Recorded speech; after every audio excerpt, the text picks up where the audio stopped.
Good morning students. आज हम समझेंगे कि हमें किस तरह गुड स्कोर मिलता है। ठीक है, गुड स्कोर्स के लिए मेनली क्या ज़रूरत है, हमें तीन चीज़ें इंपॉर्टेंट ध्यान देनी है। How to manage time, time को हमें किस तरह मैनेज करना है एग्जाम टाइम में, मेनली एग्जाम टाइम की strategy. This is strategy for exam time कि हमें एग्जाम टाइम में किस तरह स्ट्रेटजीज अपनानी है जो कि हमें गुड स्कोर यानी कि अच्छे मार्क्स ऑब्टेन हो। नंबर फर्स्ट है how to manage the time, time को हमें मैनेज करना है किस तरह। सेकेंड इसका बेस्ट ऑब्जेक्टिव है जिनकी राइटिंग पेपर्स हैं रिटन वाले की, उनकी राइटिंग स्किल किस तरह लिखेंगे वो एक गुड स्कोर ऑब्टेन। थर्ड है सबसे इम्पॉर्टेंट, वेरी वेरी इंपॉर्टेंट ये है आपने जो भी पढ़ा हो उसको आपको रिवीजन एंड प्रैक्टिस करनी है। ठीक है, हम वन बाय वन डिस्कस करते हैं किस तरह ये आपके लिए हेल्पफुल रहेंगे, देखना। ठीक है बच्चों, नाउ फर्स्ट पॉइंट है how to manage the time. तो टाइम को मैनेज करने के लिए हमें क्या ध्यान में रखना है कि हमारे पास कितने आवर्स होते हैं, 24 आवर्स हमारे आपके हैं। इस 24 आवर्स में आप maximum 6 to 8 hours exam time में केवल इतने घंटे आपके स्लीपिंग आवर्स रखेंगे। ठीक है, 6 to 8 आवर्स स्लीप करेंगे डे और नाइट मिला के।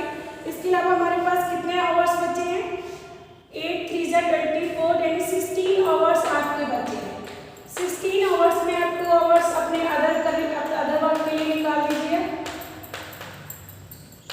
ठीक है, अदर वर्क आपके जो भी काम है उसके लिए निकाल लीजिए। उसके बाद आपके 14 आवर्स बचते हैं। इस 14 आवर्स को आपको time to time at least 3 hours की सिटअप लेंगे। 3.5 3.5 या 4 सिटअप यानी कंटिन्यूअस आपको कंसिस्टेंटली बैठ के पढ़ना है। मतलब 3 घंटे भी पढ़ेंगे, 3.5 3.5 7 घंटे 10 घंटे 12 घंटे ऐसे 4 घंटे की सिटअप कंटिन्यूस सिटअप लेना है आपको। 4 आवर 3 आवर्स, तो 14 आवर्स को आप 3 पार्ट्स में डिवाइड कर सकते हैं, यानी बिफोर 12, आफ्टर 12 एंड ये 12 बजे तक आप 6 से 12 बजे के बीच में आप कितना पढ़े। इसको हमने 14 आवर्स को अगेन 14 आवर्स को कितने डिवाइड करेंगे 3 पार्ट्स में। 6 to 12 के टाइम में हमने कितना घंटे निकाले, मॉर्निंग आवर्स में आपने आप 4 घंटे निकाले थे पढ़ने के लिए। फिर दोपहर में 12 to 5 आपने कितने आवर्स निकाले, 4 या 3 तब निकाल लीजिए। फिर शाम को 5 से लेकर रात के 11 बजे तक आपने कितना आवर्स निकाला, 4 5 कितना भी। ठीक है, तो ये 3 जो स्लॉट्स हैं हमें ये 3 स्लॉट्स ध्यान रखने टाइम मैनेजमेंट के लिए। बच्चों बहुत इंपॉर्टेंट चीज़ है, आपको 12 बजे से पहले आपने कितना घंटे पढ़ा है कंसिस्टेंटली, 12 से 5 के बीच में आपने कितना कंसिस्टेंटली पढ़ा, फिर 5 बजे से रात को सोने से पहले कितना घंटे पढ़ा। ठीक है, तो आप कंसिस्टेंटली एक जगह बैठ के 3 से 4 घंटे बैठेंगे, फिर उसके बाद अपना थोड़ा सा ब्रेक लेंगे आधा घंटे, क्योंकि ब्रेक में मैंने आपको 2 घंटे दिए ना, 2 से 3 घंटे भी चले, आप 14 से 12 से 13 घंटे भी पढ़ेंगे, दैट इज इनफ। 4 घंटे का भी स्लॉट बनाएंगे, बहुत इनफ है। आप अगर आप एक ही सब्जेक्ट की तैयारी तब तो ठीक है, अगर आपके पास 2 सब्जेक्ट है 3 सब्जेक्ट है आप ब्रेक कर करके पढ़ेंगे। ठीक है, इस तरह आपके मैनेज हो जाएगा। आप 1 हफ्ते पहले से स्टार्ट करना शुरू करेंगे तो आपको बहुत अच्छा स्कोर कर लेंगे अगर आपको टाइम मैनेजमेंट करना आता है। ठीक है, तो टाइम मैनेजमेंट में सबसे ध्यान रखना है 24 आवर्स में 6 to 8 आवर्स आपके स्लीपिंग आवर्स है। आपको साउंडफुल नींद लेनी है, अच्छी नींद लेनी है। ठीक है, हमें 6 to 8 आवर्स सोना है। अगर आप सोएंगे नहीं तो आप कुछ याद नहीं कर पाएंगे। 6 to 8 आवर्स निकालने के बाद अगेन आपके पास कितने आवर्स बचे, 16 आवर्स बचे। इस 16 आवर्स में हाफ एन आवर आपका खाना खाने का, लंच ब्रेक, ब्रेकफास्ट, स्नैक्स सभी का 2 आवर्स आप फिर से निकाल लेंगे, तो हमारे पास 14 आवर्स बचे। 14 आवर्स में भी अगर आप निकालना चाहें तो 2-3 घंटे निकाल के आप 12 to 13 आवर्स में अगर पढ़ेंगे तो दैट इज इनफ है। ये 12 to 13 आवर्स, इस 12 to 13 आवर्स को हम 3 स्लॉट में डिवाइड करते हैं। फर्स्ट स्लॉट मॉर्निंग, ठीक है, 6 to 12 आवर का फर्स्ट स्लॉट हो गया morning slot, second slot afternoon slot और थर्ड स्लॉट इवनिंग स्लॉट। ठीक है, तो हमें 3 स्लॉट में टाइम को मैनेज करना है, ध्यान रखना 3 स्लॉट में हमें टाइम मैनेज करना है। टाइम को हम 3 स्लॉट्स में मैनेज कर लेंगे, बता दिया अभी। फर्स्ट हाफ यानी सुबह 6 to 12 में फर्स्ट हाफ स्लॉट होगा मॉर्निंग स्लॉट, ये आपको स्टडी करने आपको 3 to 4 आवर्स निकालेंगे, 4 आवर्स से 3 to 4 आवर्स निकालेंगे यहाँ पे स्टडी के लिए। फिर 12 to 5 इवनिंग स्लॉट, दोपहर का आफ्टरनून स्लॉट, इसमें भी आपको 4 आवर्स निकालेंगे।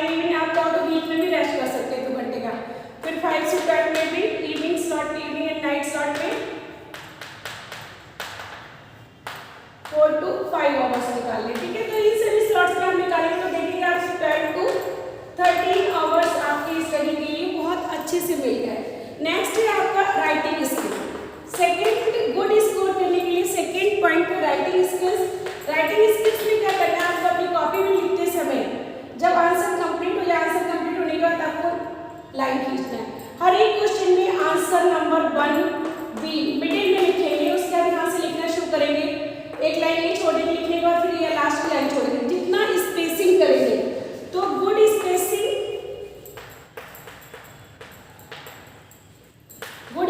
बहुत मस्ट है कॉपी में। सेकेंड है नीटनेस, ठीक है, नीटनेस होना चाहिए, गुड स्पेसिंग होनी चाहिए और थोड़ा फॉन्ट का साइज बड़ा होना चाहिए, छोटा साइज नहीं लिखिएगा, ठीक है। Text size should be larger, text size should be larger, ठीक है। ये अगर आप अपनाएंगे तो आपके बोर्ड में और एजुकेशन सभी में अच्छे मार्क्स लेंगे, ठीक है। तो फर्स्ट पॉइंट था हमारा टाइम मैनेजमेंट, सेकेंड है हमारा क्या है, सेकेंड है हमारा राइटिंग स्किल, ठीक है। और फिर थर्ड पॉइंट बचता है that is very very very important. अगर आपने इतना पढ़ लिया फिर आपके दिमाग में से कुछ रिटेन रहेगा, रिटेन कैसे रहेगा, this is the practice and revision. Third point है प्रैक्टिस एंड रिवीजन, ठीक है। जितना हो सके आपको मैक्सिमम रिवीजन करना है, एटलीस्ट 2 रिवीजन इज मस्ट, ठीक है। 2 रिवीजन मस्ट है। आपने जितना भी पढ़ा उसको रात के 9 बजे के बाद से आप उसको रिवाइज करना शुरू करेंगे। शाम को 5 बजे के बाद से आप सोच लेंगे हमें खाली रिवीजन ही रिवीजन करना है, रात के इवनिंग स्लॉट मेरा रिवीजन के लिए है या आफ्टरनून स्लॉट मेरा रिवीजन के लिए, क्योंकि आपको पता है आपको कितना पढ़ना है। तो एक स्लॉट हमें 2 रिवीजन बहुत मस्ट है। आपने एक बार फर्स्ट टाइम रिवाइज करने में थोड़ा टाइम कंज्यूम होगा, सेकेंड टाइम रिवाइज करने में आपको बहुत जल्दी से रिवाइज हो जाएगा। रिवीजन में साथ में आप ध्यान रखना short notes and important handy notes, ठीक है। जो भी चीजें इंपॉर्टेंट है वो शॉर्ट नोट्स और जो इंपॉर्टेंट हैंडी नोट्स है वो अपने हाथ में पेपर पेन में आप लिख लीजिए। जो भी सब्जेक्ट आप रिवाइज कर रहे हैं कॉपी रखिए पतली या पेपर पेन रखिए, जो आपको इंपॉर्टेंट फॉर्मूलाज रख रहे हैं वो हैंडी नोट्स में लिखिए, इंपॉर्टेंट आपको रिएक्शंस लिख रही है वो हैंडी नोट्स पर रखिए, ठीक है। जिससे कि एग्जाम टाइम में जाने से पहले उसको आप 2 या 3 बार रिविजन कर लें। तो हमारे पास 3 चीजें बच्चों मैंने बता दी। नंबर फर्स्ट टाइम, ठीक है। सेकेंड राइटिंग स्किल में proper good spacing with neatness clear होना चाहिए, font size and text should be larger, text larger होने चाहिए, एग्जाम्पल्स का यूज होना चाहिए, प्रॉपर लिखना होना चाहिए। Third one is the revision. बस ये 3 चीजों को अगर आप फॉलो करेंगे no doubt you will get 90% से अबव ही नंबर आएंगे, ठीक है। केवल 3 चीजें आपको ध्यान रखनी, इसलिए कोई ज़्यादा हड़बड़ी नहीं करनी, कभी नर्वसनेस नहीं करना, ना भी कुछ सोचना है। ये सोचना है कि हम आराम से पढ़ लें, क्योंकि हमारे पास कितने घंटे हैं, 24 आवर्स में 6 to 8 आवर्स आपने निकाल दिए, तब भी आपके पास 16 घंटे अपने हैं। ये 16 घंटे को आपको किस तरह यूटिलाइज करना है ये आप पे डिपेंड कर रहा है। इस 16 घंटे को यूटिलाइज करने के बाद आपने प्रॉपर आउटपुट, राइटिंग स्किल का अगर अच्छा आउटपुट नहीं दिया, राइटिंग स्किल अच्छी नहीं लिखी तो आपके अच्छे मार्क्स नहीं आएंगे, आपने रिवीजन प्रॉपर नहीं किया तो आपके मार्क्स अच्छे नहीं आएंगे। तो ये तीनों चीज़ें में ध्यान रखनी है, टाइम मैनेजमेंट के साथ साथ कॉपी में किस तरह हमने राइटअप किया है, and third one is the revision. अगर आपने रिवीजन नहीं किया तो आपने बहुत सारा पढ़ लिया और वो माइंड में ग्रेस्प नहीं हो पाया, रिवाइज करने से ही वो ग्रेस्प होगा, ठीक है। तो हमें 3 चीज़ें ध्यान रखिए बच्चों, प्लीज़ बहुत ध्यान से ध्यान, आपके अच्छे मार्क्स कितने टाइम है अगर आप टाइम ढंग से ध्यान रखेंगे, राइटिंग स्किल ध्यान रखेंगे, रिवीजन करेंगे। Thank you, good luck for your all exam, CBSE exam, board exam, graduation exam, सभी एग्जाम्स के लिए बेस्ट विशेस।